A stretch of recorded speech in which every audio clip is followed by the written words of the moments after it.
Hello and welcome to the Lucky Goblin. I'm Lucky J, I'm Bordel. and this is our review of Pentiment, which we finished quite recently. Yes. So, let's go a bit about Pentiment. Is it art? Is it art? Yes. Well, Yes. that was supposed to be the line to draw everyone in, and then we'd answer it at the end of the video. But we could answer it at the beginning. Well, and you make it always a very put- short video. You always put your abstract, don't you, at the beginning of your essay? You always summarise your conclusion at the Is it start. art? Yes. So, yes. So, I guess describing Pentiment, it's quite a difficult one because on the surface you'd say it's a murder mystery, but only the first two acts are really a murder mystery, with the final act being about kind of gathering the history of the town that you spent the last 25 years in. So Pentiment obviously, well not obviously, but starts with Andreas Maler, who you play 2/3 of the game as, and then the final act you play as Magdalene Druckeryn, so dual protagonist, which I don't think I initially knew going in, but then I did learn, so that's kind of when we decided, or when I decided, I'll do Andreas in the first two acts, and then you can do Magdalene in the final one, so we swap it up a bit. Starts out with Andreas as a young man in the town of Tassing, I believe it is. He's a journeyman artist staying with the Gertners, and on a regular old days he's going to work. A local baron, rides into town, Baron von Rothvogel. Do you remember him? I do. And now's probably a good time to say, spoilers, we're going to summarise the entire plot. So yeah, I think I just said that. Okay. But, yeah, it's worth saying again because... Well, I feel at this point, if you're watching our review, I'd hope you'd watch our series in which we went through the whole game and likely spoiled it. Also, this game's it's been out a few years now. It came out in 2020, I think. People still complain about people spoiling, like, Moby Dick, though, you know? They're like, the whale dies? How dare you tell me that? That is a spoiler, I didn't know that. Thanks for spoiling Moby Dick for me. But yeah, so this Baron rides into town, and we made quite close friends with him, but I think, depending on the dialogue choices, you might not be able to. And then he was murdered quite quickly after that. So then we spent the first act of the game running around trying to find clues to his murder, as Andreas' mentor and friend Piera was implicated in the murder and falsely accused. So we spent the first act attempting to clear his name, which we did. However, the person we implicated may or may not have been the actual murderer, but I think we should talk about that at some point in the review. Act 2 took place, I believe it was 7 years later. Andreas is a bit of an older man. He completed his masterwork. He's now a master artist, and he's returned to the town of Tassing in Kiesau Abbey, which is the local abbey, with his young apprentice Caspar to visit his friend Klaus Druckeryn, although he didn't speak to Klaus for years, which was quite rude.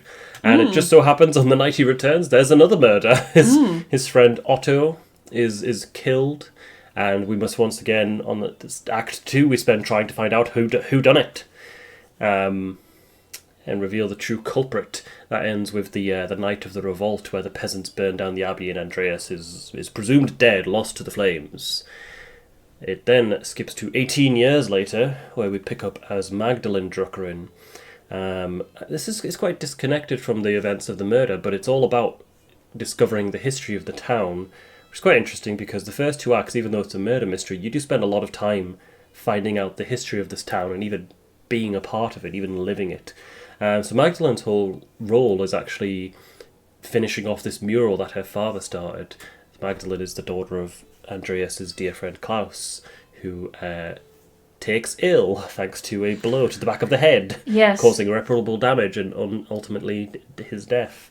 But he was working on a mural for the town, and with his injury, Magdalene takes up the reins, and the third act is about finding the history of the town and deciding what to put in the mural, while also discovering pretty much everything about the murders that happened, and you do kind of unravel the mystery. So it's still a bit of a mystery, but not until the very last section where we discover the man behind it all. Which, that's a big spoiler, because I think there's people who go to the subreddit still being like, who done it? And it's like, just play the game and find out. But yes, you do find out, and then you have to make a terrible decision at the end of the game, which we should probably also talk about. So that's kind of a basic summary. I'll keep it short, or else we could be here for a while. We'll probably go into a lot of it more in depth as we go through. But yeah, so I suppose we'll start with like an overall kind of like your initial reactions, and then we can go a bit more in depth about different parts of the game. So I guess like not only when you finished the game, but also what was your opinion kind of like in between sessions? Because we probably played like once every couple of weeks, so it was quite intermittent. Bit longer sessions. So yeah, what were your kind of feelings like in between sessions, and then also at the end when we finally wrapped up? So this is a game I think that really benefits from marinading. Like, for me, I mean, you could binge it. It would be easy enough to do, but I think it benefits from that space, as you say, between sessions. Kind of like how we all used to watch TV weekly and think about episodes and talk about them between them airing, and there was no way of just sitting down and watching the whole thing in one go, which... And it does work quite well as an episodic formula because there are kind of natural break points where we kind of ended sessions. Like, obviously, it's kind of divided up into sections throughout the day. Through each section, you go and do different tasks, whether that's uncovering more about the mystery, doing more work for your art pieces, Andreas, or discovering more about the mural as Magdalene.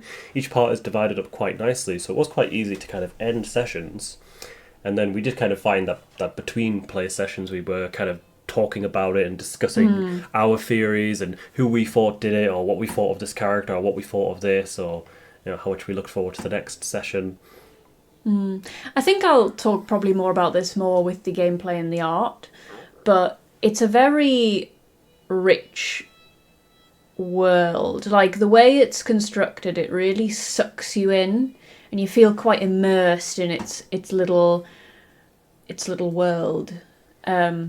That it's created. It looks like a graphic novel come to life, in the best way. I mean, again, I don't want to talk about the art too much, but it's very tastefully and cleverly done.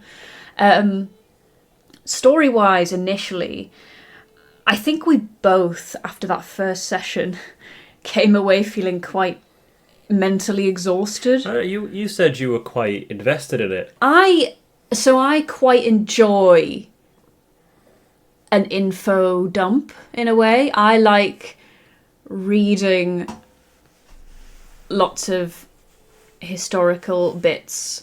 I won't remember any of it. Don't get me wrong. I'm not some kind of literary genius, but I love reading these facts about, I guess, the past and this time period, and it was like a different planet, really, in a way. How everything is so alien to how life is now, that it is like a completely different world, to put it in a really obvious way. And just reading about different bits about Florence and how Europe worked, and the church as well, like religion is just so complicated, and the politics, and as I say, the minute I've read it all goes completely over my head, but I quite like reading all that in the moment. For a story-based game, it doesn't make for amazingly interesting content to start with, I have to say. I say, like you said, it is ultimately it is a graphic novel. It's a visual novel, a game novel, I suppose, because there's not so much in terms of gameplay. So, like, obviously the other games we've played, obviously Resident Evil is very heavy on the gameplay. Oh, the plot though, come on. The pale beyond that, even though that was kind of a visual novel as well, there were some gameplay elements in terms of like resource management and crew management, whereas in this it wasn't really a massive amount. No. Because it's held up by the story and the characters. And I remember when we actually first started, and I said, "There's no way I'm going to remember all these characters' names."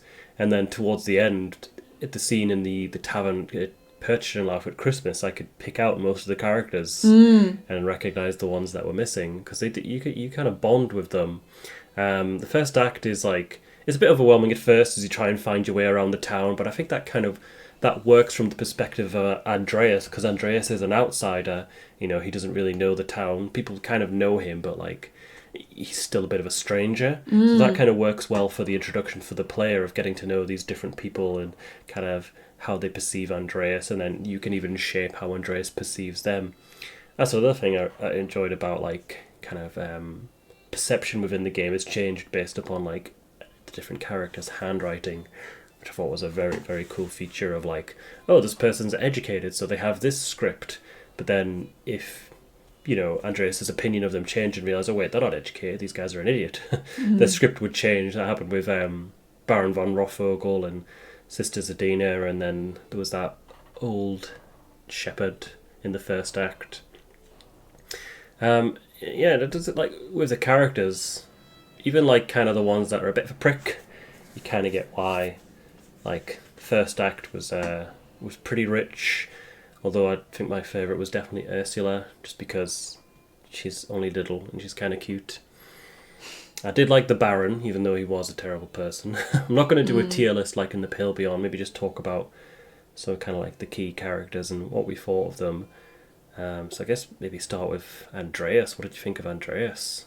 Even though, like, I know we shaped him, but like as a vessel for the player, what did you think?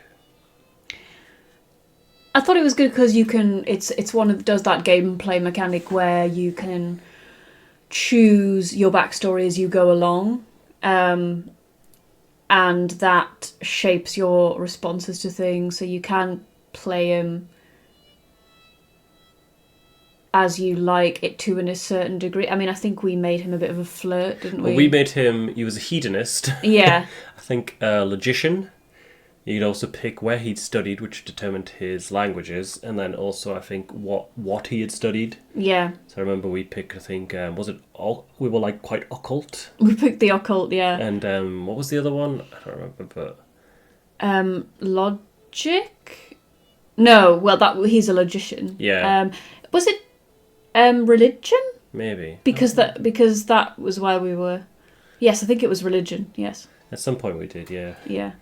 So yeah, our Andreas was a bit of a flirt, but I think that works for Andreas as like a young kind of artist who's very confident in his ways. He's got a lot of swagger to him. You can tell by the way he dresses, like his hat, his shoes, his long flowing locks. Yeah, his long flowing locks. He's very much. He's definitely a flirt. Like you just look at that face. That's the face of a guy who's like, yes, well, hello there, hello ladies. Yeah, I guess that's a good thing. Like, even though we put a lot of ourselves into him, he still kind of has a bit of a set personality. He's this very well educated person who values knowledge. I'd say he's a good person. He wants to do the right thing, especially by the people he loves and cares about. Like he wants to help save Piero. But in that sense, you go ahead. Sorry, I was going to be less complimentary with my language. I think he is, as you say, trying to ultimately be a good person, but I think he is a meddler. Yeah. And I mean that's the main theme of the game, is that he fiddles with things, and it's that question of actually did he make everything worse? Yeah. Like, did he by interfering cause everything to go worse than it would have had he not? That was what I was going to say, is ultimately his goals are quite selfish because he's doing it because it's his mentor, it's his friend that's been wrongly accused, and he needs to prove that, it wasn't him so he can stay alive. So you look at it from that perspective of Andreas is doing it for himself. And yeah, you're right, he doesn't look at the bigger picture. He doesn't figure, I wonder what will happen if I accuse these individuals. And obviously we only saw one outcome of accusing the abbot, who's Ferenc, I think it was, Prior Ferenc. I think that was his name. It was a pretty brutal execution scene where we felt quite guilty afterwards. There were two other culprits as well. There was Lucky, and there was the Widow. I think we pretty much immediately ruled out the Widow, and we didn't get enough evidence for Lucky, so we ended up going with Ferenc.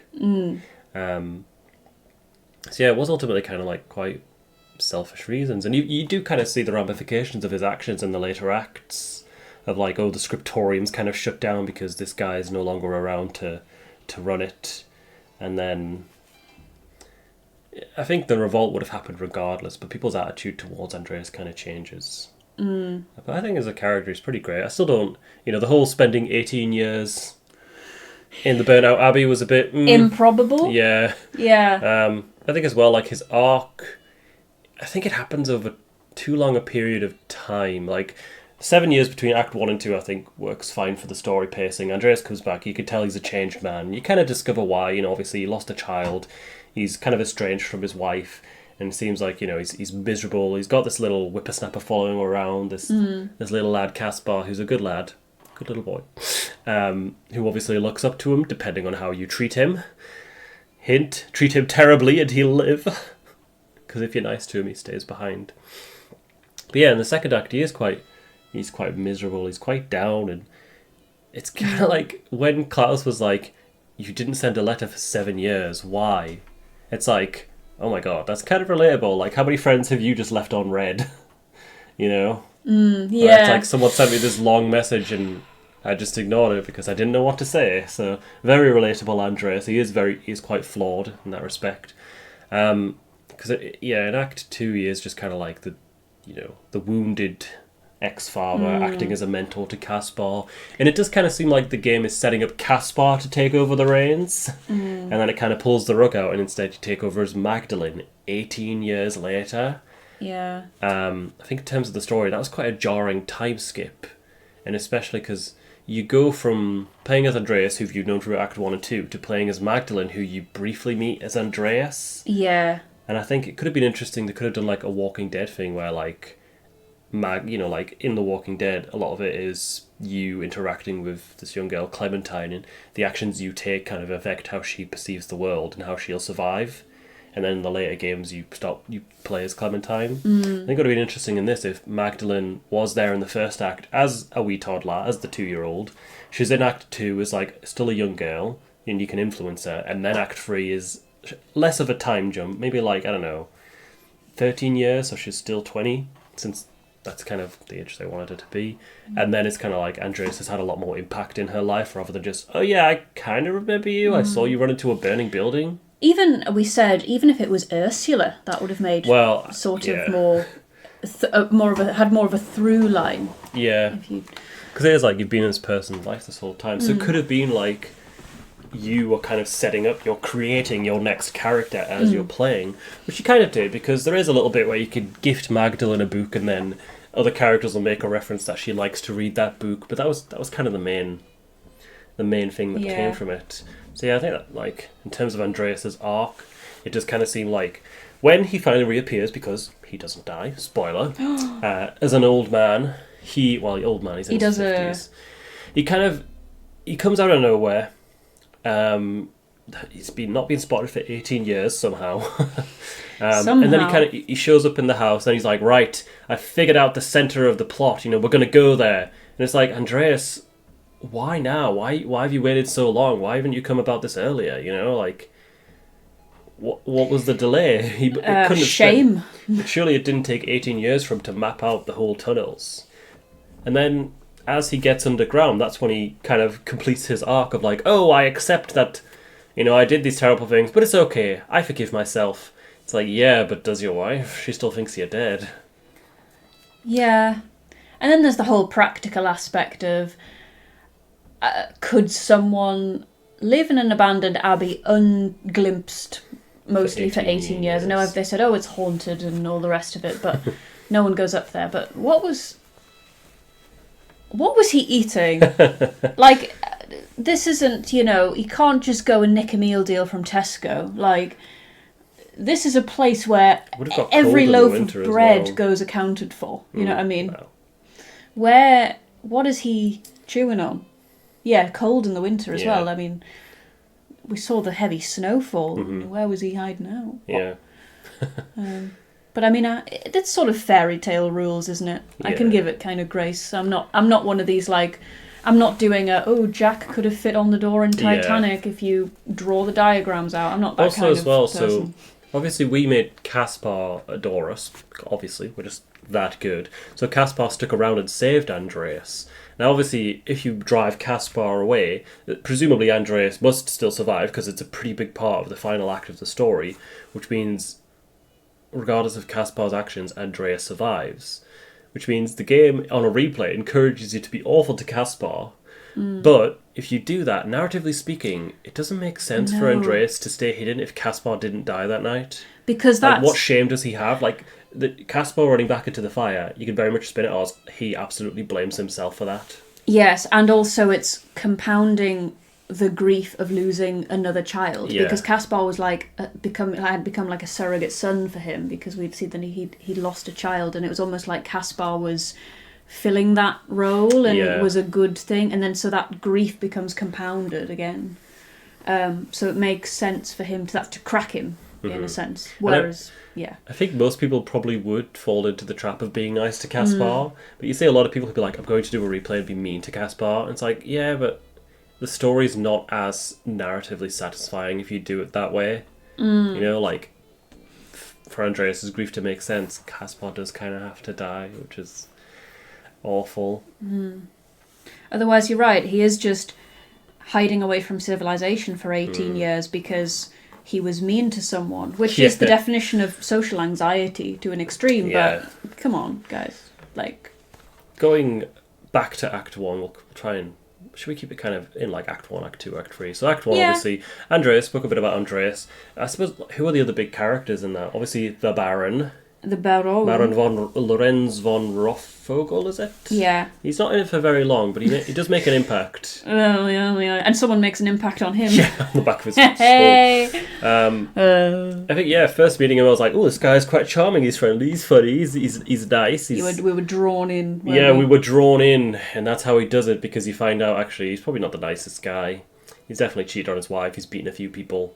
It's and implied he's assaulted the nun. Yes, Yeah. yes, sexually assaulted him. Yeah. And he's even more of a meddler than Andreas. This guy comes riding into town with a copy of the book that tells the true history of Tassing. That's kind of the big twist at the end of involving Tassing's gods. And so, that kind of sets off all the events into motion, resulting in his death. But in the brief time we knew him, you know, we got on with him. He gave us a nice brooch. He's an interesting character to kind of start with, because he is very different to the rest of the characters in Tassing.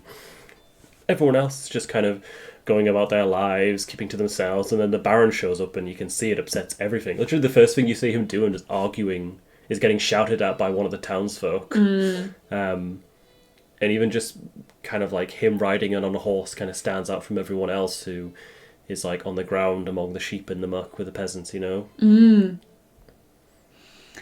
Yeah, he's an interesting one. And a lot of what we were talking about before, the info dumping of all the history and politics and religion, comes from this initial talk with him. And I should mention here that there is obviously that mechanic where you can read up on as much or as little of these things as you want. You can either just play it in a completely show not tell kind of way, where you just let it all wash over you and you accept that there are things that you're reading that you don't know the context for, but you either accept you don't know the context for them or find out later, or you click on every one of the highlighted words and read 3 paragraphs about very specific Middle Ages politics, which we made the mistake, I would say, initially of clicking on everyone and reading them Yeah, out. and it's like, you kind of get the context eventually. You don't need to know, like, everything. Yeah, but I think it's in that initial conversation with Baron von Rothvogel where you do shape Andreas. Yeah, you shape him a bit. You kind of tell him about, like, his education, what he studied. So, yeah, and kind of your interaction with him determines how much he likes you, but in getting close to the Baron, you also kind of upset your relationship with the Abbot, because it's kind of about balancing those relationships. There is an achievement for ending Act 1 in the Abbot's favour, and we very much did not. We got kicked out of the Abbey, mainly because we did a few terrible things. We dug up a corpse, we got one of his priors executed, we broke into the scriptorium in the middle of the night. That was probably not appreciated. It was fun though. Learned some juicy gossip. Who else was there? Obviously the Baron, Andreas. Ursula's just a wee baby in the first act. But Yes. still very Ursula and her endearing. family. I like the story Andreas tells. I enjoy like the story, some of the storytelling in the game. Like I said, it's very text heavy, and I think playing with you and kind of voicing the characters very much helped to make that a bit more digestible. Because if I'm just sat reading the words from a screen, I'm probably going to lose interest. Not quickly, but I'm not going to play for as long as I would if I was with you. Quite enjoy doing the voices of the different characters, even if though most of them do kind of default to Yorkshire. Yeah. Like, I'm this woman from Tassing. I'm also this woman from Tassing. Yeah, I sound can't do different very voices. similar. It's not one of my skills. Also, Act 1 does introduce us to one of the more tragic characters, probably Klaus. Even though, like, when you meet Klaus, he starts out as, like, probably this guy who's got it all. You know, he's got his own business in a small town. Everyone looks up to him. He's got a wife. He's got a son. He's just got it all. He's a nice guy. He invites you around for dinner. He doesn't mind that we kind of spurned him to go to supper with the Baron. Just an all-round genuine guy. Klaus really kind of makes an impression in that first act, where it's like, kind of makes sense to be Magdalene, because you already kind of see Klaus as quite a close friend. So by Act 3, when you take on the role of his daughter, it's like, okay, yeah, this makes sense with Klaus. And it's quite sad about, like, Bertold and I forgot Marie, I think his wife's name is. I don't remember, but they were nice as well. Then there's Otto. Otto in the first act was a bro. He's always there for you. Helps you dig up a corpse. I think we kind of bonded with Otto over that. Where we're like, yeah, Otto's pretty cool. He's ride or die. You could tell, like, people kind of look up to him as well. Andreas is making friends in high places. But even like some of the smaller characters, so like Clara, the one who's always chopping the leek. Clara and her leek. Yeah. She's got a leek. She's like, she's not in a massive amount, but like whenever she is, she's always helping you. Like she's always helping the player. She's always helping Andreas or Magdalene, offering to help. And she's in it right the way through. Yeah, she's in all 3 acts. Also, like, Il Peter. Il Peter, the my healthiest God. man in the world, ironically. He's ancient in Act 1, and then he's still alive 25 years later. Well, I mean, there's always that elderly person, isn't there, who's just refuses to die. been old for your whole life, and they're just like the sturdiest. You know, So they are like a walking antivirus. Yeah. For like everything, they're just. Why won't you die? Yeah. That was us with Il Peter. I think apparently if you don't get the rent, he does actually die, and he's not even in Act 2, but we managed to get him all the way through the game. Did we get an achievement for that? Yeah, we did. Oh, yes! But we got an achievement for paying rent. Oh. Pay rent. We don't get an achievement for that in real life. No, we don't. Oh. We should. Anyone else who stands out in Act 1? I suppose, since we're on Act 1, we should probably talk about the culprits, the suspects for the murder of Baron von Rothvogel. So was there 3? Or was it 4? There was obviously who we accused. Was it Gernot or Ferring? I can't remember the name. I think it was Prior Ferric and Father Gernot. I can't remember which one it was. But so there was Ferring. There was Ferric. There was Lucky the Stonemason and Attilia Kemperin the Widow. And I'm sure we got clicked onto a 4th one towards the end. Yeah, there was the sister and the sister Matilda, I think. Yeah.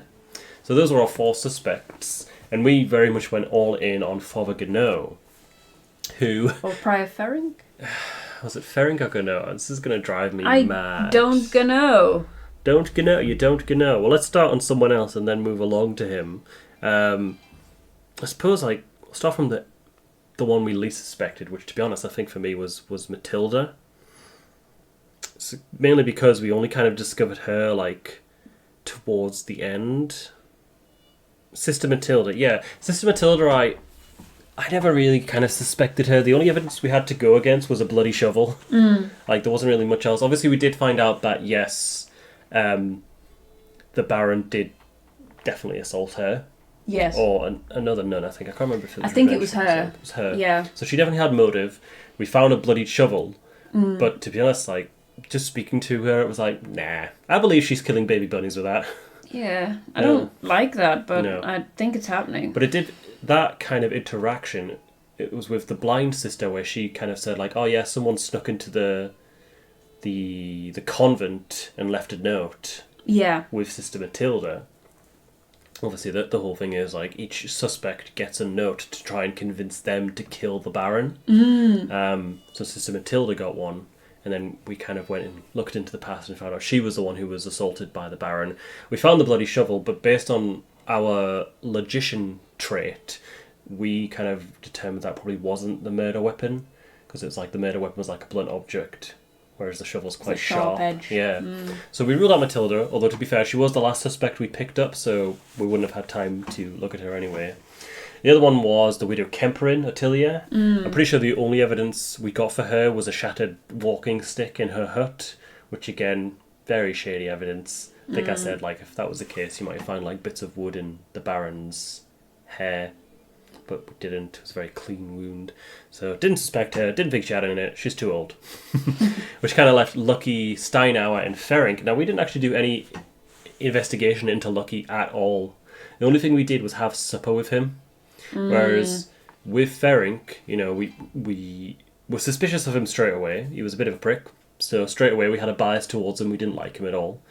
We saw him hiding that letter. We kind of went off of that to discover he'd been given a note.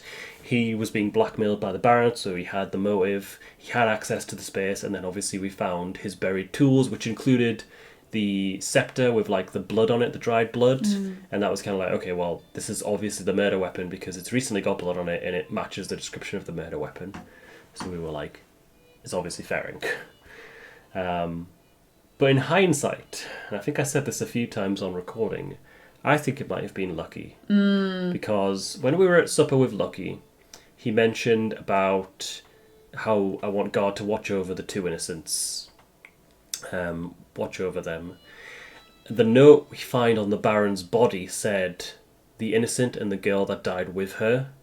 So obviously that note he had, that wasn't for him, that was from the person who killed him. That note was supposed to be like, this, whoever, the thread puller gave it to Lucky, and then it's found on the Baron's body, which very much, implicates him because the two innocents, the innocent and the girl that died with her, and obviously he's a stonemason, so he's bound to have a tool, like a chisel or hammer or something.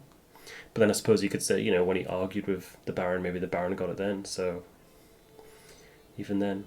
And the game deliberately doesn't give you enough time to thoroughly vet everyone. Yeah. So the game forces you to make a choice based on not thoroughly investigating everybody, and then whoever you choose, you doubt because you know that there was somebody who you didn't investigate enough. And it plays on you. You definitely feel that in Act 2. Act 2, the pressure is a lot higher because you have so much less time. So Act 2, obviously 7 years later, and it's quite a jarring transition because it ends on like a nice sunny day with Piero thanking Andreas in like the graveyard. Andreas leaves. It kind of cuts to a rainy day. In Piero's place there's a wooden tombstone because Piero's dead, and that's why Andreas He wasn't came back. Il Piero. No. He lived another 7 years, which is pretty impressive. Yeah. Il Piero. Do you think him and Il Peter had like a fist fight? I think Il Piero would have won. That's what you think. I think Il Piero would have won. Do you think whooped his Il Peter ass. was like, there's only room for one old guy in this He town? would have kicked the cobwebs right off of him. Yeah, he did. Swung him around by his beard. 7 years later, Andreas comes back with Caspar to pay respects to Piero and gets involved in another murder mystery. One could almost argue Andreas could be a suspect. Yeah, I don't know why people don't suspect Andreas. Two murder mysteries happening. Two murders happening, around him, around people he knows. Although they are 7 years apart, and the manner of the style of very murder different. is very, very different. So even drawing a connection between them is, to the outside eye, tenuous. And then it's kind of, the 7 year time jump does kind of play into the game a bit because it's like, I think part of the kind of a bit more like below the surface of the game itself, it's like a bit about the passage of time. So obviously you start off in Act 1, in Tassing and Kiesau. 7 years later, you're already seeing changes. You're seeing kind of modernization. You're seeing the tavern with more pilgrims coming to see the Hand of St. Moritz.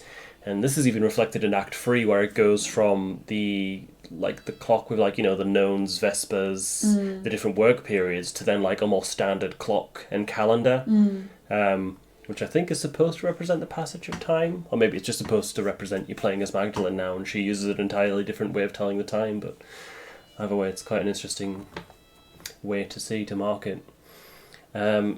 Any standouts in Act 2? Obviously, Anna and Ursula are both a bit older. It's funny because if you go to we went and did the storytelling with Brother Sabat, who was one of the travelling monks. I was going to talk about him, actually, and he was a really interesting character, actually. And I want to talk about him in the art section. Talk about him now, if you want. Yeah, just how it ties into the way the game looks, and he is obviously he's travelling. Yeah. He's from Africa, I think. And the way that his character is drawn and animated, I don't know if he actually moves, but is consistent with art from that part of the world, rather than the sort of medieval European. Yeah. And that's just a really cool. And the stories he tells as well, because sometimes the game opens up books to tell the stories, and when he's telling the story, it's all in that different art style to reflect his culture and his history. Which I really love that. That's very cool. But when you're with Brother Sabat, little shit Anna steals your hat, and she still has it 7 years later. And then even 18 years later, she passes it on to her children. Which is quite funny, because that's Andreas does end up. Must have been a good hat, that Yeah, I mean it lasted for 25 years, still in one piece. It's only got a few patches on it. But 7 years later, Anna and Ursula are a bit grown up. I don't recall any of the characters that had died. Some of them don't really like you because of the actions you took. Obviously, Klaus's family. Yes, well that's one of the... Marguerite? I think it's Margaret. Yeah, Margaret or Marie. I can't remember. Marie. Yeah, well, Klaus goes from having everything in the first act to having lost almost everything in Act 2. Obviously, he's got Magdalene, but Berthold and Marie are both gone, and it's just the heart-wrenching sequence where Klaus is just it's been 7 years and I haven't heard a word. Even when I sent a letter about my wife and son dying, I didn't get a letter back. It's oof, this is a rough conversation over dinner as well. Because we know, obviously, from Andreas, and do we learn then or later on that Andreas also lost a son? I mean, Klaus obviously didn't know that. I don't think Klaus ever finds out. Klaus never knows that. Yeah, Andreas only ever dreams about his son August, and the dream is his son not responding to him, because that's kind of the trauma he has, is standing by the doorway, his son having the Black Death, the plague, and Andreas saying goodnight to him and standing there waiting for him to say it back, but he never does. That's quite hard. He says that to someone, and I can't remember who. He might have told someone, but I'm not sure. Well, I don't think Klaus knew, though. I think did he not tell that to his son in the dream? He said, I stood and waited for you to say goodnight. And you never did. Oy. Oh, man, that's heart-wrenching, that. But so Klaus is not in the best. I mean, he's got Magdalene, so he's still getting through, but the fact that he's lost his wife and son, and Berthold was at the storytelling sequence. They mentioned how he's a bit sickly, but you didn't expect him to. Little kid. Didn't expect him to die, so that was quite sad. Do we know it was the Black Death? What, for Berthold? For Andreas' son. It might have been the Black Death. I think it was plague. I think it was the plague. Oh, yeah. So something nasty. Yeah. Any new characters in Act 2? Baltus appears in Act 2, doesn't he? The inventor. The inventor, the guy with the glasses. Yes. Yeah. I'm sure he appears in Act 2. He's quite fun. He's quite fun. Although he has more of an impact in Act 3 from what I remember. But so Act 2, we return to Tassing. Everyone's throwing a party. Otto's trying to start a revolution because this again, I think this is probably historical, and the church is very much oppressing the peasants and really just pushing them too hard, charging them more taxes, saying they can't go into the woods for their festival. And so Otto's kind of getting Klaus to print off these copies of, I think it's quite a controversial book, just kind of being like, well, why is the church doing this? And I think when we played, we thought that was the reason he'd got murdered. Yeah. We were like, well, it was very much leading you that way, wasn't it? Yeah, and it's actually, it's not at all. You don't find out until the very end of the game why Otto was murdered.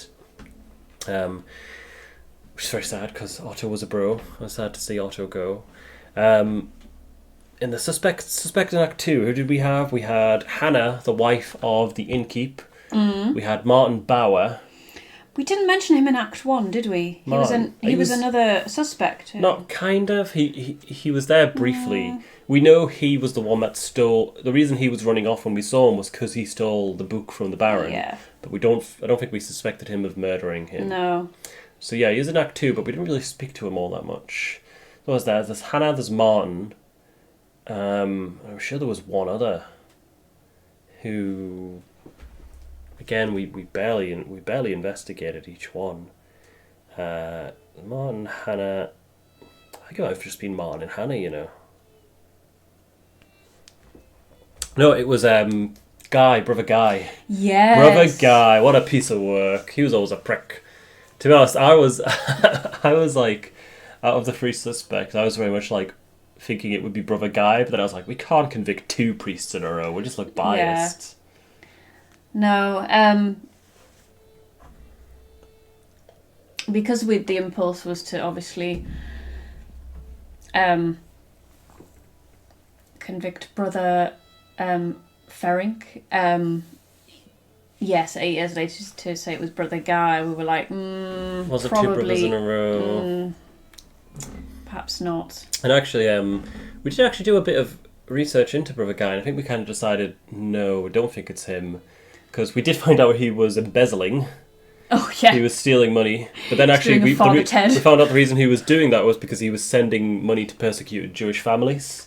So we were like, oh. Oh, yeah. So he was actually doing it. Oh, yes, I remember now. He was doing a good thing. He was doing a good thing. So ultimately, Brother Guy kind of surprised us. But yeah, Brother Guy was kind of my first go-to. I think I can't quite remember. We had that moment where they were trapped in the Abbey, and I think the game locked up while we were trying to talk to him, so we never actually got that conversation out of him because it kept freezing. That was quite an annoying bug to have. We didn't really investigate Martin Bauer at all. I was convinced it wasn't him just because he seemed to have a bit of a working relationship with Otto. So we kind of went down the route of, it was Hannah. Yeah. I can't remember why. It was because, like, we heard that conversation where she was talking to the doctor. Not the doctor. Was it the doctor or the miller? I can't remember which one. It was the miller, who's he's a prick as well. And they were talking about, like, oh, it's a good thing Otto's dead. Which was kind of a smoking gun. That was all we needed. And to be honest, in Act 1, Andreas' actors are quite selfish in that he's just doing it for Piero. But if in Act 2 it kind of changes a bit, because the reason he gets involved this time is because if he doesn't, the peasants are going to go in and kill all of the priests in the Abbey, because they seal them in, they lock them in because they think it was the priests who killed Otto. So Act 2, it's a bit more selfless in that you're doing this because if you don't, all these people will die. So I think it was a lot more desperate. In the second act, I didn't feel as guilty because I was like, well, we need to find a culprit. To be honest, it was around this time where I think... Was it around where you started kind of suspecting Sister Zdena? Yes. If you remember. In the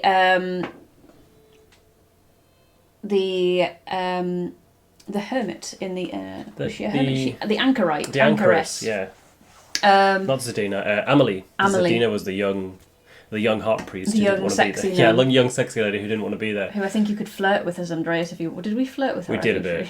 You can get an achievement for smooching with her. Oh. But I don't know how. Oh. Yeah, Sister Amalie, not Zdena. So yeah. Yeah, you kind of started having your suspicions of Sister Amalie. Yes. Around Act 2, which were quite well placed. I think even in Act 1, I was a bit... I remember like, it was the moment where we peeked inside the anchorage and we saw the hole in the ground. Yes, and I said, because there's that moment in Act 1 where Andreas is walking and then in the distance you see someone in white jump across the viaduct. Yes, yeah. And I saw that, I was like, And then when you look and you get to see inside Sister Amalie's little cell and you see the hole in the floor, I was like, this bitch is using the tunnels. Yeah. Like, I'm sorry, that was her. Like, come on. You like, got it. that was this bitch is moving around, seeing people, coming up through people's toilets. Like, you know, she's there. She's behind your door. She's, you know, in the pipes. Yeah. She is Pennywise the clown in the storm drain.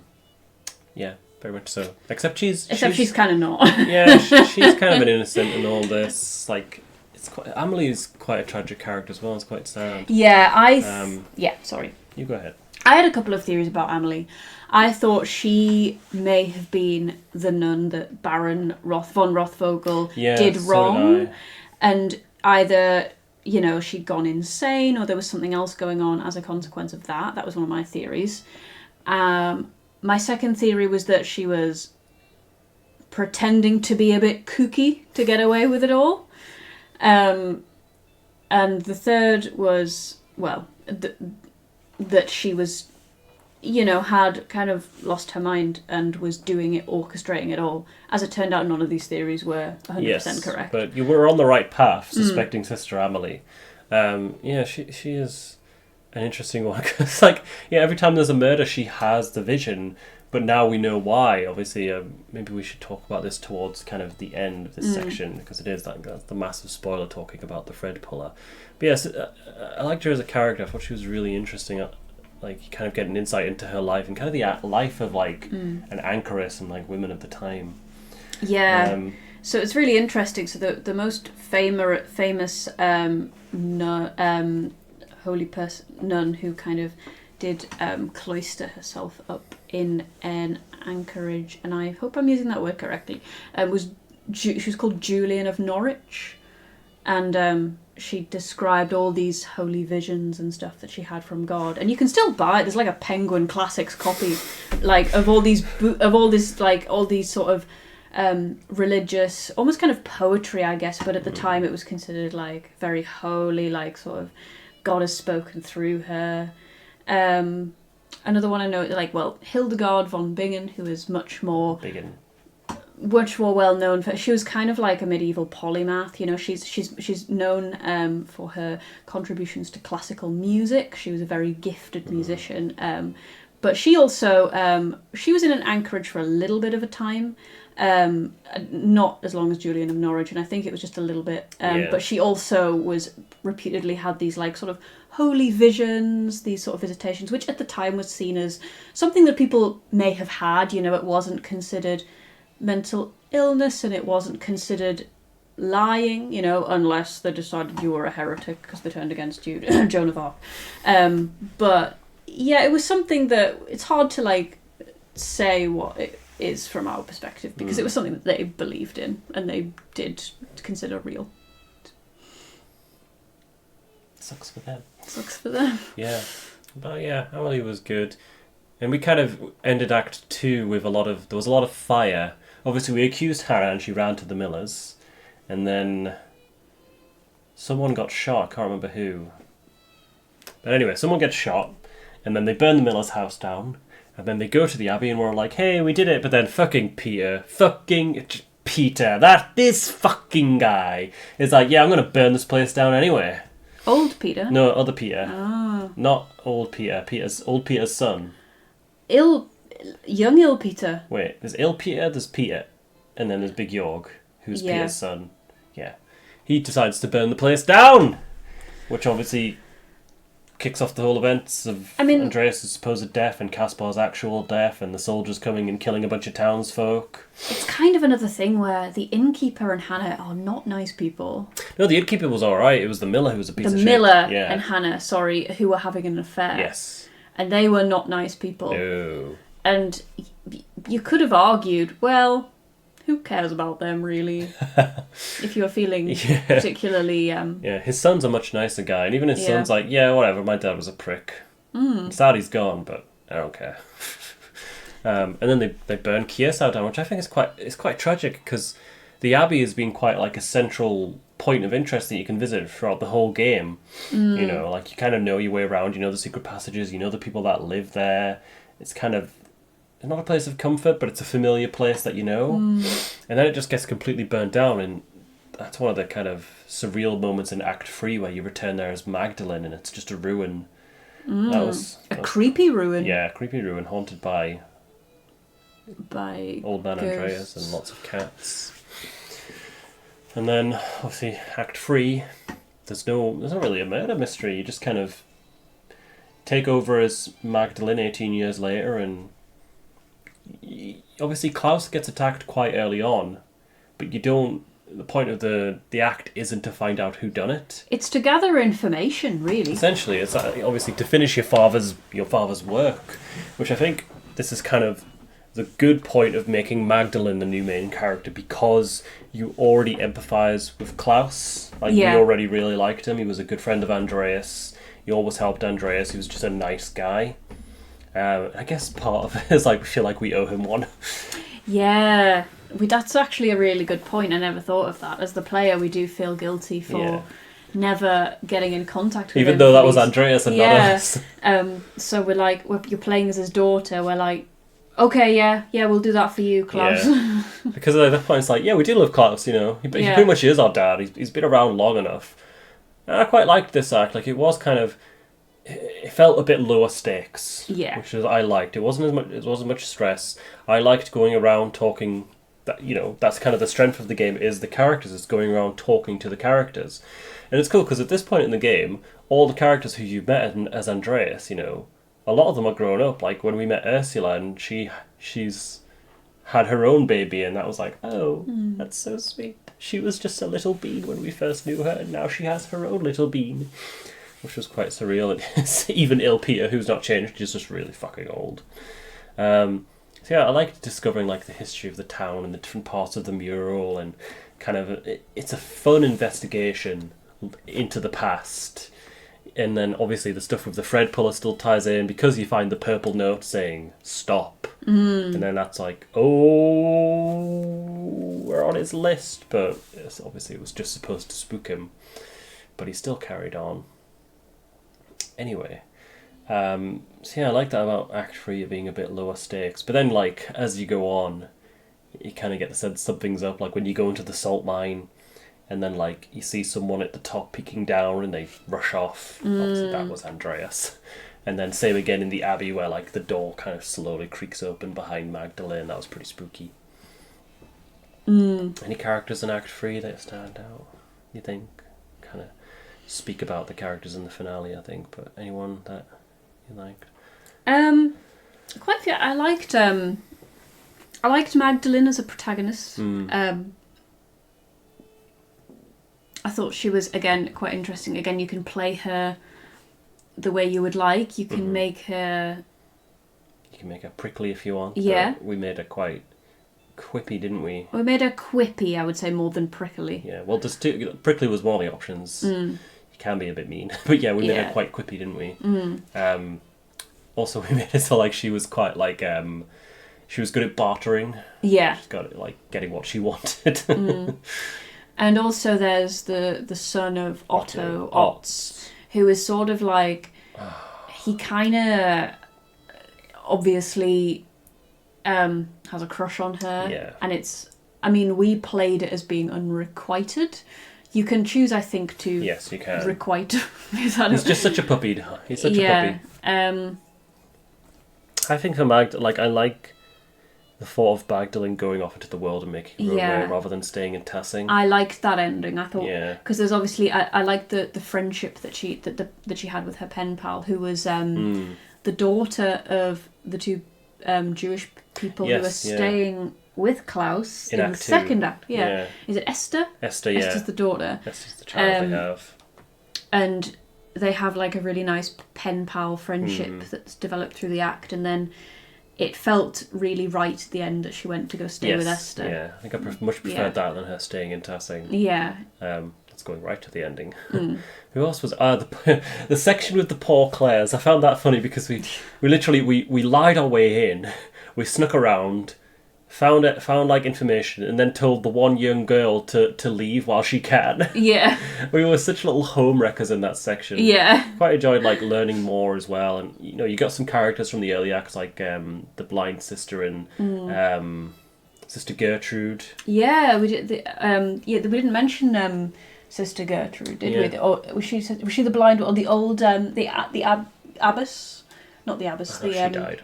Oh yeah, She died between Act 1 and 2, so I didn't actually... I think she died between Act 1 and 2, so I didn't even remember her by Act 2, which I feel quite bad for.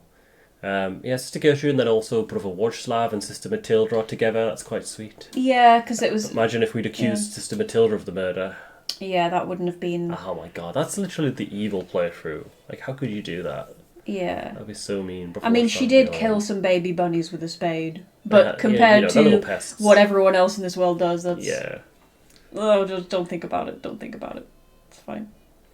But yeah, I just love how much we mess up the poor Claires by getting their youngest member to just leave. It's the most slapstick sequence in the game, isn't it? I mean, it's not slapstick, but it's the most, like, sitcom kind of... Kind of, yeah. And then some of the characters have their own kids, so like Big York has Apollo and Artemis, who are little shits. Obviously, Anna has her own children, which is quite cute. One of them's called Andreas. Yeah. Which I think is quite nice, because it's like, she stole his hat, so it's only right that she should name a child after him. And then, obviously, Andreas. That was kind of the... I think we saw it coming before it happened at that point. For a bit, I thought it was going to be Caspar, who was the friendly ghost. Yeah, Caspar the friendly ghost. Because I thought it was going to be the whole thing of, Caspar ran away and hid. Because we should sort of say that, obviously, when the end of Act 2, when the Abbey starts to burn, it sort of takes you outside to this outside shot where you can see everyone fighting. You see one of the older brothers having a heart attack, and you can see Caspar like hiding in the doorway, like somewhere. Even though we had told him to flee, so I thought it was going to be we told him to flee, but he stays, which I guessed might happen. And he's actually traumatized by the entire thing and is just hidden somewhere, and he's the one who's been sort of haunting for 18 years. But then when we went into the Abbey, as Magdalene, when it was all burnt out, and we saw the Dance of Death, that had all been scribbled over, and then at the end there was Caspar, and he was dead. So it had all the people who were dead on it, and that was when I thought, that's Andreas. As ridiculous in a way as that is, that's Andreas. And even though like I complained earlier about like the kind of the time jump, it still gave me chills when the door kind of swung open to reveal Andreas behind it. And he just kind of comes out, and it was like, oh boy, because we thought it was like, oh shit, it's the Fred Puller, he's gonna kill, but then he's like, you get that the option to pick the dialogue choice pops up, and that's where it kind of kicks in. It's like, even though we knew at that point Andreas was alive, we didn't necessarily know the cloaked figure was Andreas, I don't think, because we've not seen them that much. Then at like that point where it gave you the dialogue choice, and it hit home, and it's like, oh, it's Andreas, it's us, we're alive. So I quite enjoyed that very last section where you got both Andreas and Magdalene kind of resolved all their issues. So I suppose we should talk about the very last act, in which we discover the identity of the Fred Puller, who's been behind everything. So major spoilers if you haven't played Pentiment. It was Father Thomas! Father Thomas was behind it all. Father Thomas did everything. 4 Hail Marys and 6 whatever it was. Think lustfully about praise girls. Jesus. Honestly, it makes so much sense, and I'm mad we didn't see it earlier. Not only did he orchestrate the murder of Otto and the Baron, he also murdered Klaus, and he murdered the previous abbot, Father Matthias, using poison. So the way as you say, it reveals he is the one who plants these handwritten notes on several suspects, guessing correctly that one of them will go and kill the person he needs them to kill. Well, and this is the thing, each note, has on something he knows will provoke them. And I think part of it was, like, we were questioning, like, how does this thread puller know each person's secrets? It's because they go and confess to him. Yeah. He's, confession. He knows everything. Yeah. And then, as well, it should have been obvious when we found out that, like, oh, Brother Guy goes to Father Thomas to confession because he didn't want to confess to, the, is it Gurno, the head abbot? About the, like the embezzling. And it's like, it was right there in our face. And obviously, like, you saw Sister Amalie with the graves being dug and how she gets these visions. And even to the point where she's wearing the pink and purple, she's wearing the purple ink. It's like, how did we not see this coming? So basically she was involved because he got her to plant the notes. I think he got her to plant them. I can't remember if he got her to write them or if she planted them as well. Because I thought that because we saw her leap in that could have been Father Thomas, but I don't think he's that. He didn't look that agile. Yeah, I don't think he's that No agile. offense. Maybe as a young man, but yeah. So it was, Father Thomas took advantage of Sister Amalie as an anchoress, told her to write these notes down and potentially deliver them, I think, under the guise of, she was under the impression that this was an image from God, and so she was doing God's work, and this was all kind of spiritual and in her mind. And it was like, Father Thomas just taking advantage of her. And obviously he ends up killing Matthias, the Baron, Otto, then he gets, like, Prior Ferenc ends up dead, technically because of his actions, then Hannah and the Miller, the guy the Miller shoots, who I can't remember, then all the people at the night of the revolt, he gets all of them killed. And it's just like, yeah, I wanted to stop the revolt. It's like, well, you didn't do a good job, did you? Poor guy who the Miller shoots. Gone and forgotten. His reasoning, we find out, this is kind of the big, I guess, twist. It is a big, like, revelation in the game, where throughout the whole game you've heard of these saints, like, it's Perchta, Saint Satir, and what's the other one?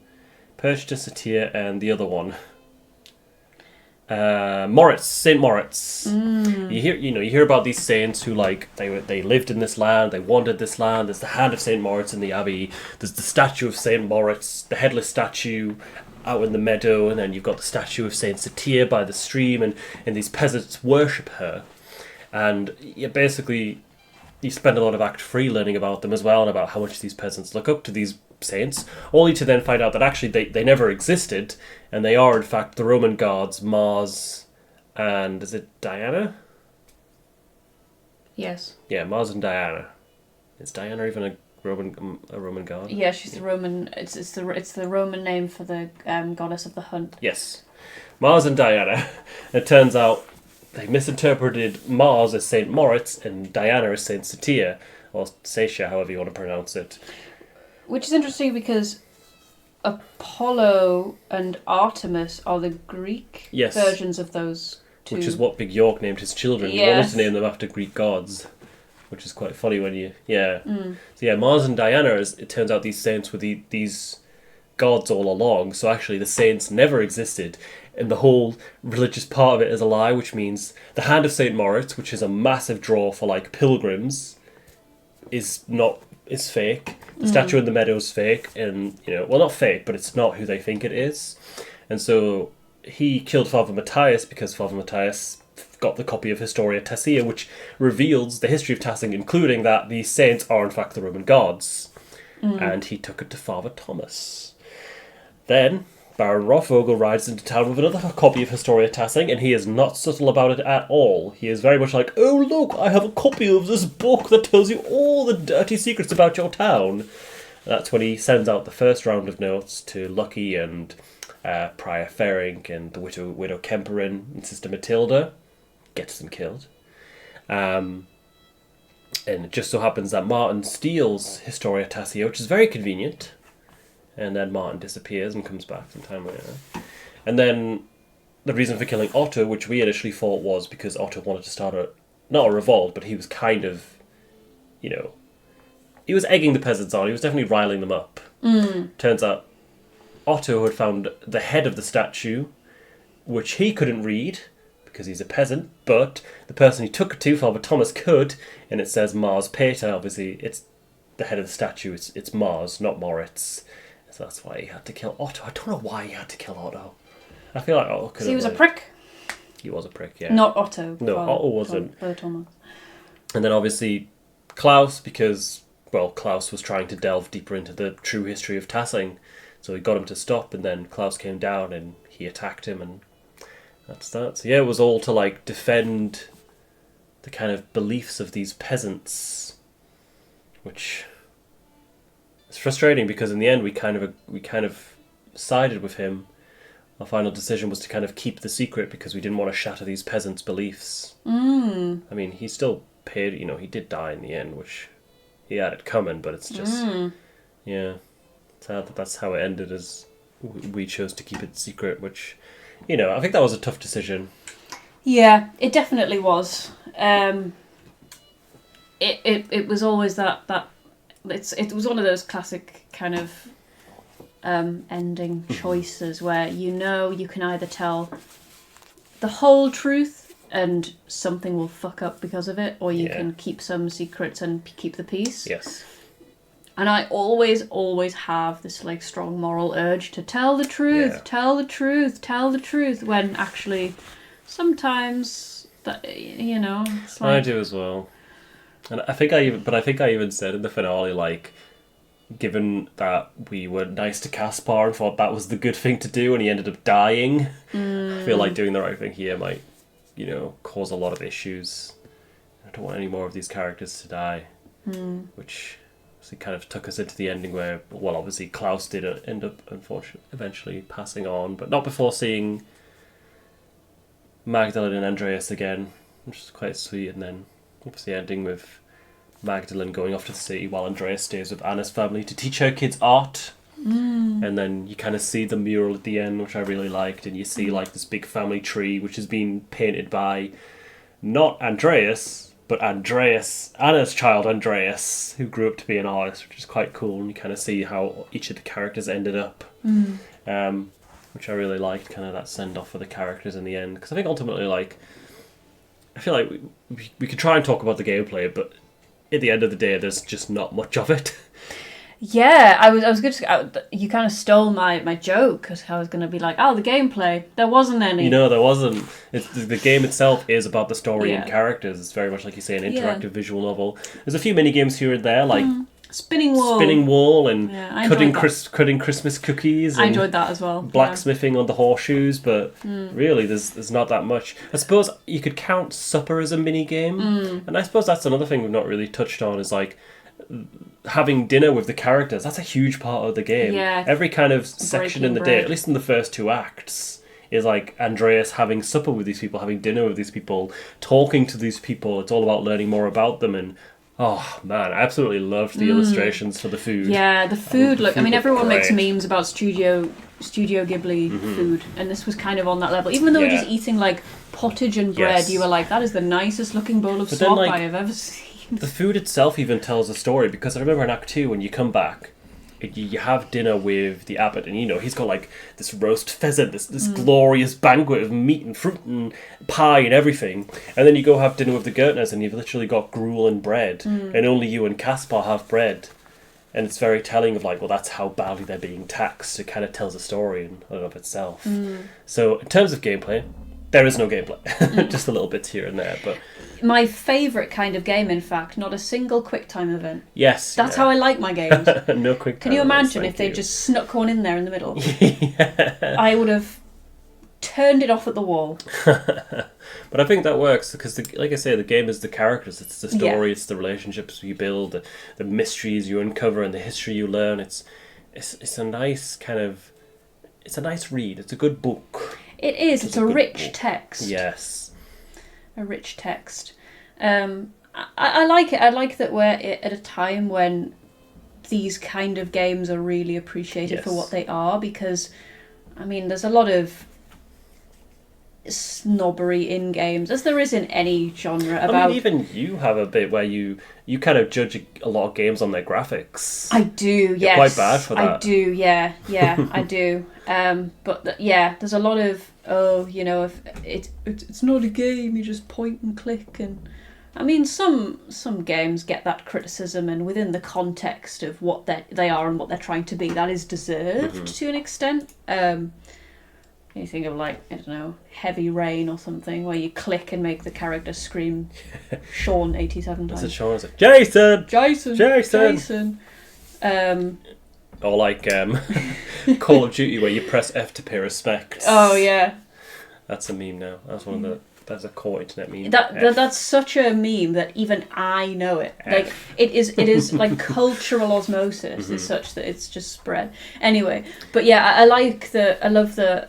This is one of the, you know, these games that's very much, it owns exactly what it is, and it is so a like visual you don't come into this expecting to go shoot a bunch of Nazi zombies or that would be climb sick. massive buildings and assassinate Templars. It's its own thing. Yeah. And I think going back to like our first question, is this art? I'm like, yeah, Absolutely. very much like the art in the game.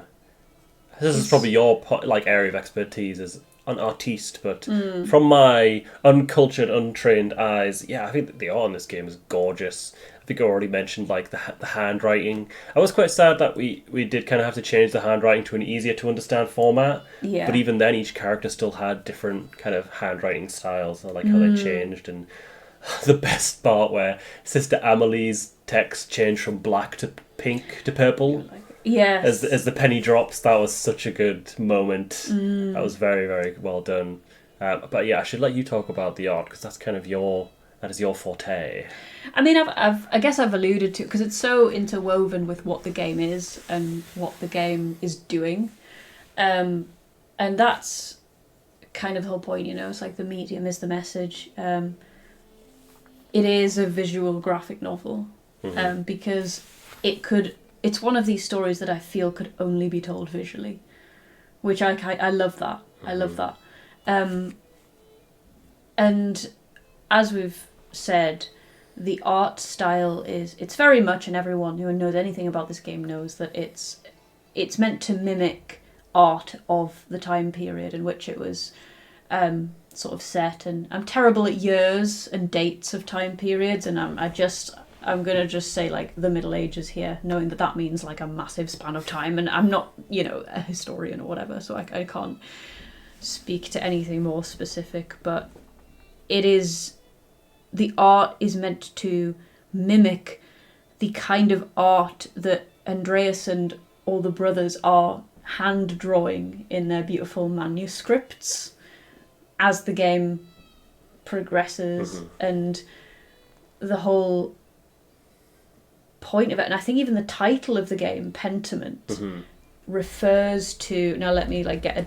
No, it's our very first video on Pentiment has the definition. The definition, because it was one of the first things I looked up was what does Pentiment mean? And it's I think it's pentimento, actually, and it sort of refers to like I think it's like a correction in a piece of work. Ah, yes, that's what I thought it was.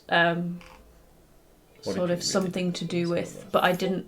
I wasn't 1,000% sure. A change made by the artist during the process of painting. Ah, yes, and so I knew it was something to do with changing work as you went on, because that's kind of the theme of the game, and so there's a theme in the beginning act where Andreas is working on this manuscript, or that they're all. He's working on his masterpiece. Yeah. And obviously these manuscripts took years to create because it was so such a painstaking, hand-drawn, hand-painted process. And they were often commissioned by a rich patron. Yep. So the idea is you are painting exactly what they want as well. And just this theme of kind of having to go with the whim of what someone is dictating to you, and kind of these manuscripts get passed down as history, and kind of then in turn meaning that history is dictated through these images by people who very much want to spin their own narrative. I mean, that's always been the case. Well, yeah, but this game is literally that, isn't it? It's... Oh, even the very first thing you do is Pentiment. You literally... The first thing you do in the game is it gives you a rock and you start rubbing out a bit of manuscript on the paper. So literally the first thing you do is Pentiment. Yeah. And, you know, it's that whole thing of, well, why the hell did Andreas go back running into the Abbey for some books? But these books are their history. Yeah. They are sacred objects. And again, never run into a burning building.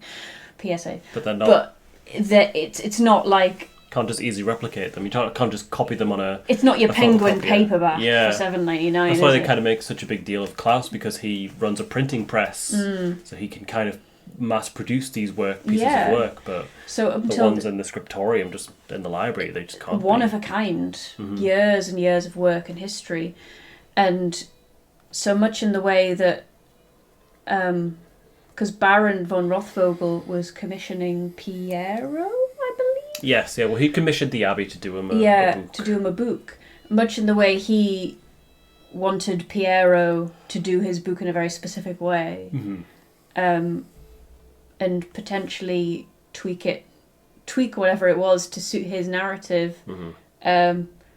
Father Thomas, throughout the game, was trying to shape this whole world to be what he wanted, and they are all within their own.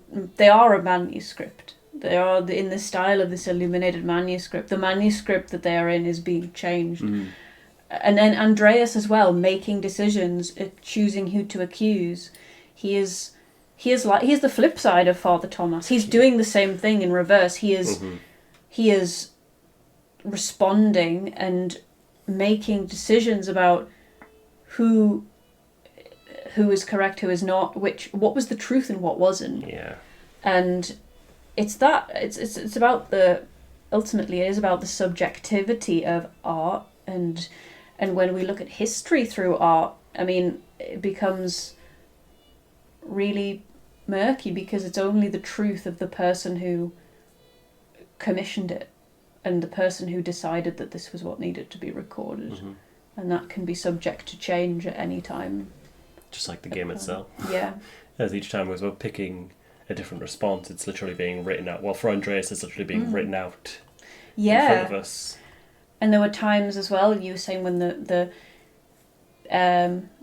people would talk and there'd be little sort of inaccuracies in their speech, and a word might be spelled wrong initially and then be scribbled out and rewritten. Like how God and Lord and Christ were always written in red and they were filled in last. Yeah. Apparently that's like an actual religious thing. They actually did any words referencing God and Christ were filled in last with red ink. Wow. That was like the belief. That's it was really like cool. blasphemy. That's quite cool. So they've obviously done loads of research into this game. You've got to appreciate the amount of research they do for like what is kind of quite a small game, you know, like it's set in one area.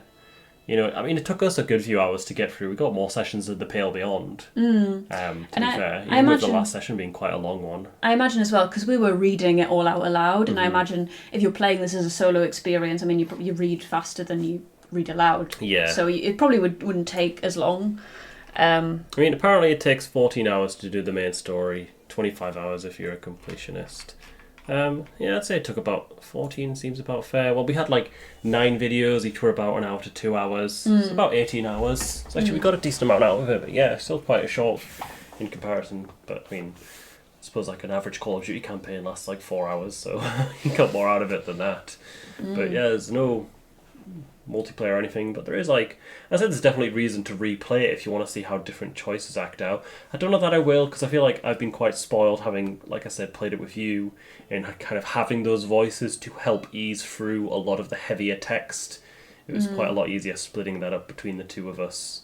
But that's not to say like my reason for replaying it and for not replaying it is because it's a bad game, because it's not. It's just, you know, like I say, I've kind of had this experience of reading it out loud Yeah. having you do half the voices, whereas going back and doing it in my head, it would just feel too quiet.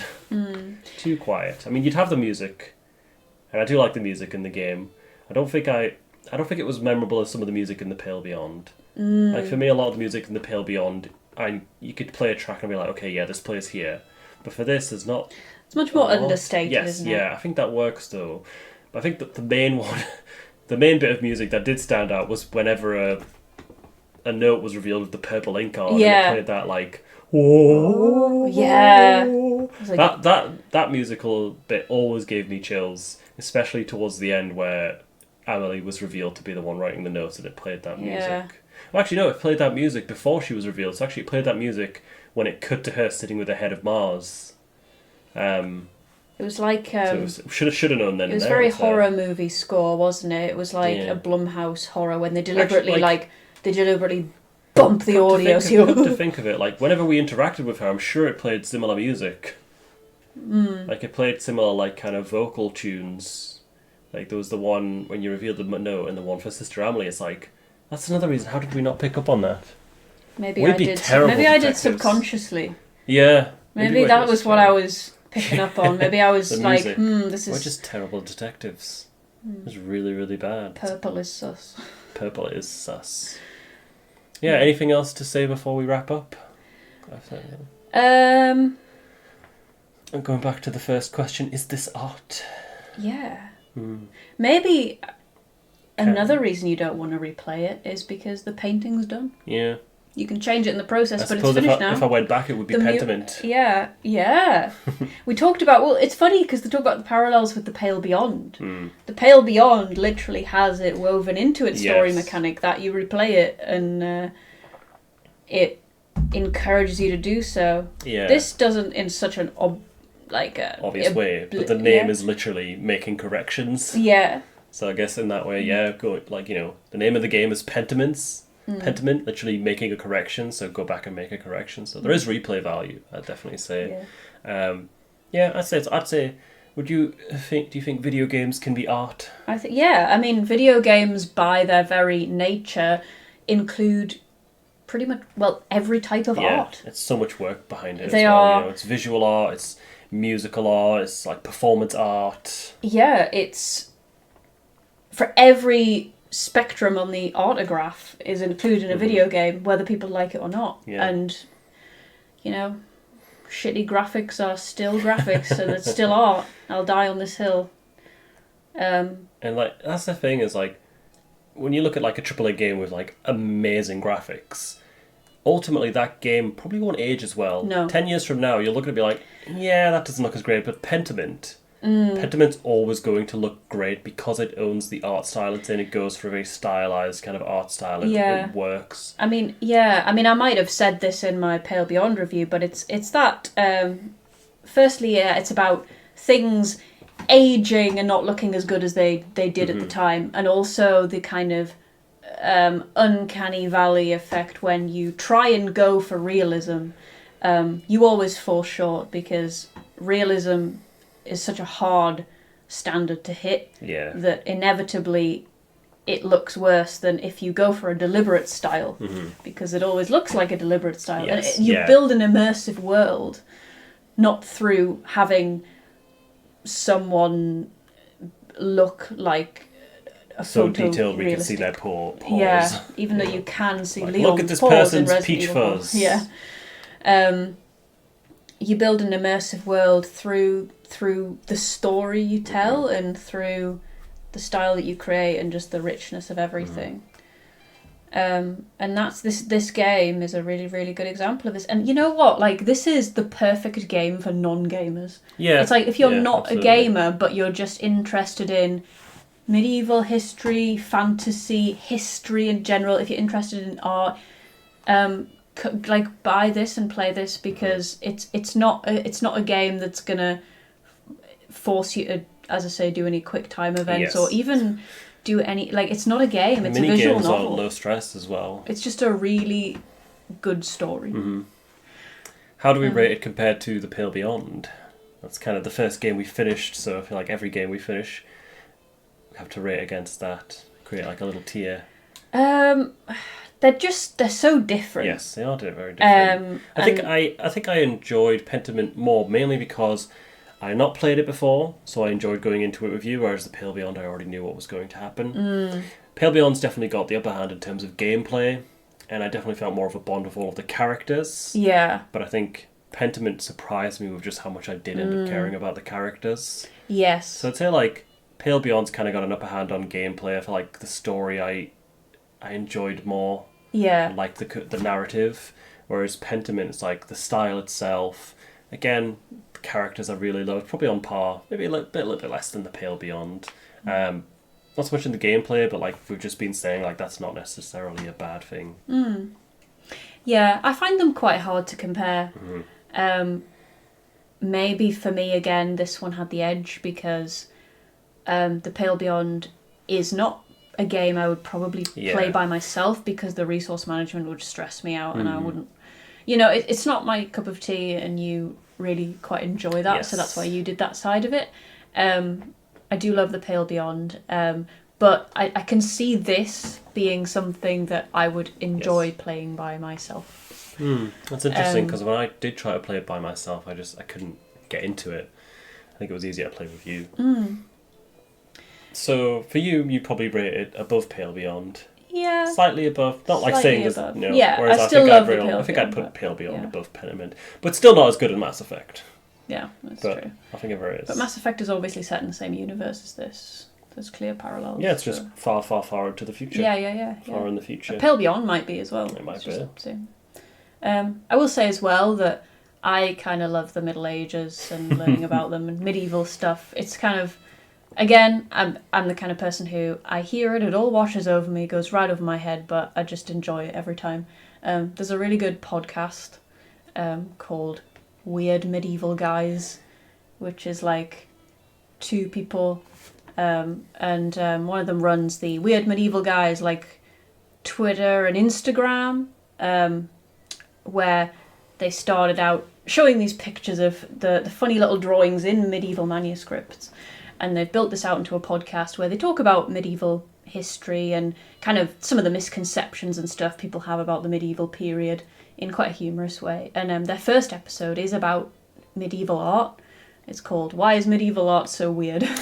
and they go into detail about these kind of medieval manuscripts and how they were created and what the funny little drawings in the margins might be. And if you enjoyed this game, I would definitely, and you haven't checked that podcast out, because I feel like that actually might be a bit of crossover. But yeah, do check that out, because it is really actually really interesting to hear about just how these manuscripts and things were developed and just a bit about the time period as well. That's my rec. Do you have any recommendations? Oh. Not that this was something we agreed. Mass Effect. Yeah. Mass Effect. Pentiment, no. I don't really know podcasts and history not as much as you do. I recommend Pentiment. Yeah, Good absolutely. game. I definitely recommend. Yeah, totally. Would recommend to several friends, actually. Yeah, even the non-gamer friends, which is, again, what I love about this. I'm like, yeah, anyone.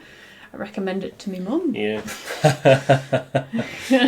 Yeah, sad to see it go. And we've already started playing through something else, and we still need to get more Resident Evil out. We've not been playing Resident Evil as frequently as we've been focusing on Pentiment. No. We'll get back to it. It's just when we have the time. But yes. I'm going to miss this world a lot. Yes, yeah. Well, I'm looking forward... one thing I like is looking forward to discovering the next one. Yeah. It's always quite exciting going into a new world, kind of figuring it out. Although every time we start a new series, I feel like our mic quality resets. And we spend ages setting it up, and then next video it's That's back to normal. Showbiz, baby. So, we'll see. But, yes. Yeah. Any final thoughts? Or shall we wrap up? Border's life lessons. If you want for a review, we haven't really done anything, No. so it's not really a review. There's no life lessons to learn if there's no gameplay. No. Well, I've made life lessons all the way through, despite there being no gameplay. No final thoughts. No, yeah, I would recommend Pentiment. Would recommend this game. It is art. Good fun. It is art. Art is good. Make art. I mean, we answered the question at the start of the video and kind of spoiled the whole review, but, if you're still here, nothing has changed. It is still art. We did not change our minds in the last hour and a half of rambling. Would definitely recommend. And yeah, I don't know if we'll, because I kind of do want to do like a replay of The Pale Beyond, just to re-record the audio, because obviously like quality wasn't great. Pentiment, I don't know, maybe want to, Maybe. look forward. Maybe we could do. I wouldn't mind. I did really enjoy it, but again, whether or not we'd even pick the same decisions. That's the thing, it's tempting. It is, yeah. To. It would be nice to kind of, manage our time so we could get all the info, as much info as possible, to make the right accusations. But yes. Well, if nothing else, then as our dear friend Andreas would love to say, until later. Until later. Goodbye. Goodbye. God be with you. Andreas Maler. Say 3 Hail Marys and 4 Jesus Christs. Look, Master, a flower. No, Caspar. That's salt. Goodbye. Bye.